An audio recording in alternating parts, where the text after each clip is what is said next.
تو رب اگر تسبیح کر رہا ہے تو وہ کس رب کی کر رہا ہے؟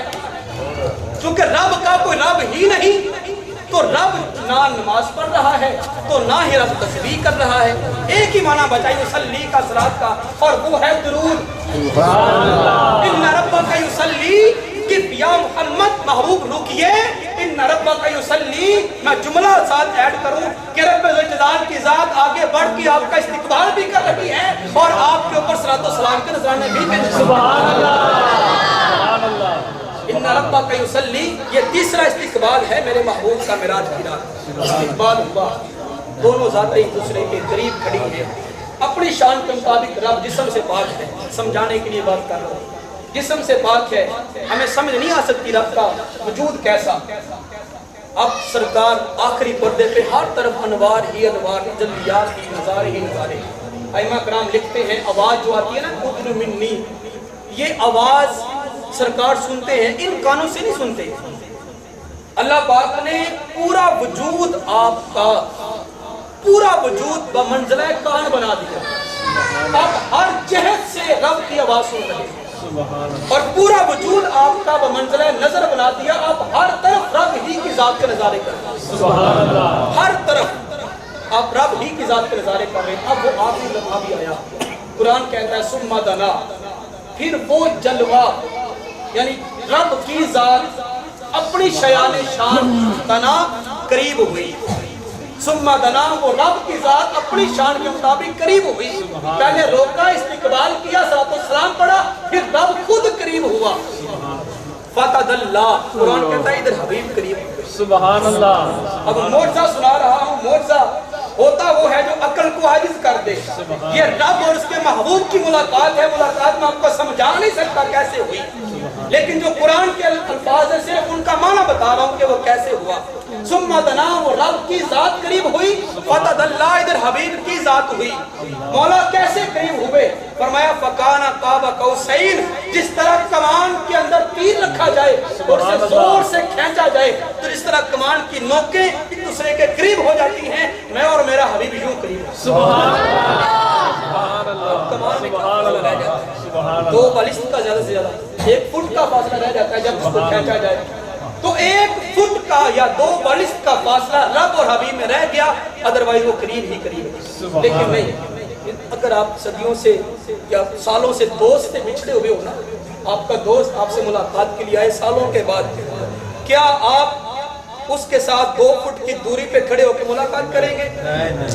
پہلا کام کیا کریں گے؟ اس کے ساتھ سلام لے کے آپ کی دل کی محبت ابھی تک جو ہے نا وہ جذبات ابھر رہے ہوں گے، اور آپ کہیں گے یار صدیوں سے بچھڑا آیا ہے، سلام میں اکتفا نہ کروں، اس کو اپنے گلے سے لگا دوں، اس کو اپنے گلے سے لگا لوں، تو اب فکان قاب قوسین، 2 کمانوں اتنا فاصلہ رہ گیا، یوں سمجھ لیجئے کہ رب میں اور اس کے مصطفیٰ میں سلام ہوئی ہے۔ سبحان اللہ، یہ سلام ہوئی ہے، لیکن قرآن کہتا ہے او ادنا، پھر ہم نے یہ فاصلہ بھی مٹا دیا۔ سبحان اللہ، یہ سلام کا فاصلہ تھا نا، یہ فاصلہ بھی مٹا دیا۔ اب او ادنا، اس کا مفہوم بڑا وسیع ہے، بڑا ہی وسیع ہے۔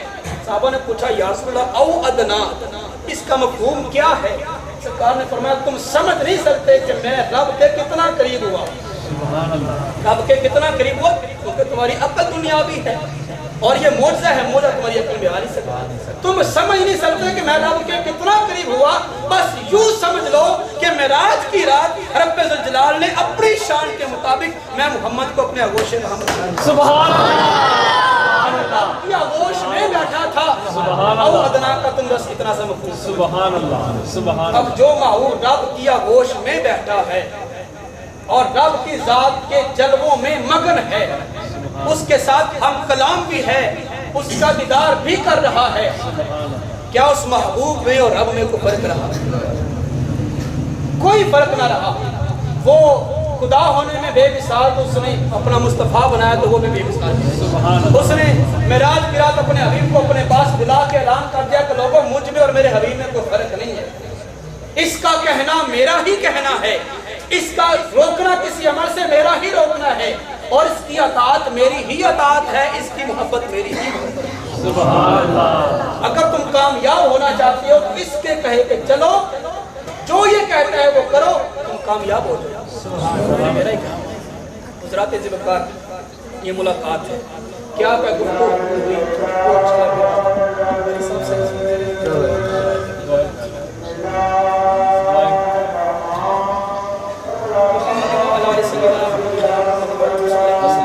اللهم انت السلام ومنك السلام عليك يا السلام السلام ربنا وعليك يا ذا الجلال والاكرام ربنا ظلمنا انفسنا وان